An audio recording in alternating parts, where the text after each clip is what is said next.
So I'm really glad that all of you are here. It's so great to be able to share all this with you. You know, we stay behind closed doors and draw and do all this stuff, but then we get to show it to everyone, and we get to show it to the people that we're doing this for. So we saw a little bit of the scenes that are on the right in the film, and the great thing about what Alex has put together here on the back wall is more of that story, more of how we got the building together, certainly some of the early renderings and things, and Alex is right. Early renderings, by the time we get to the final product, we do learn a lot about how we want to place those scenes and how we want to get the attention of everybody and make this story the best that it can be. So for the Little Mermaid, as Coulter Wynn, who is the principal architect, concept architect on our project, and he was talking about on the film, we've got the rendering up there of the exterior of the building, because again, this is such a big part of Paradise Pier that we wanted to, again, evoke that turn-of-the-century seaside amusement park feel. And it was great because of all this research we did. And he talked about the early influences. Back at the turn of the century, we as Americans were very enamored with exotic locales. So if you look at the building when it's done, you'll see little bits of Asia, Egypt, those kind of places in some of the architecture. So it's kind of a fun thing to take a look and see. And then we've created this grand building. And it is a very, very large building because how do you encapsulate the whole sea? I mean, we're going under the sea, so we might as well get you in a big building. So the great thing too is you look at this big mural. If you were in the Blue Sky Cellar before this new renovation, you would have seen a black and white outline of that mural.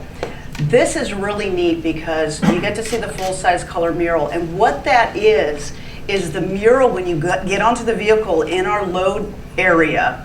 That is a 1-inch scale piece that we hand-painted the large mural for the attraction.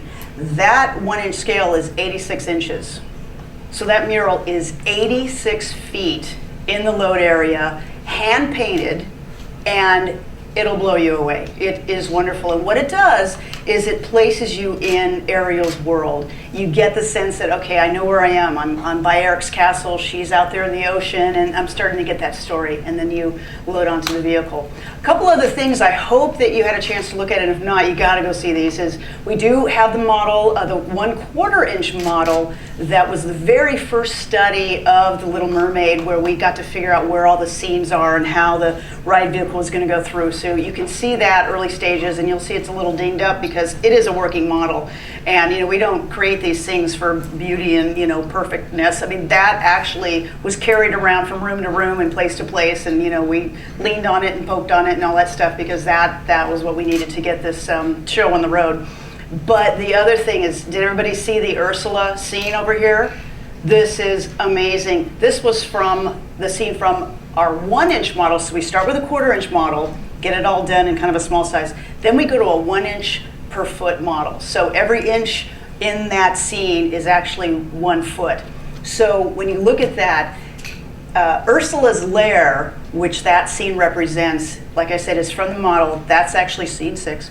This is when you first get to see Ursula.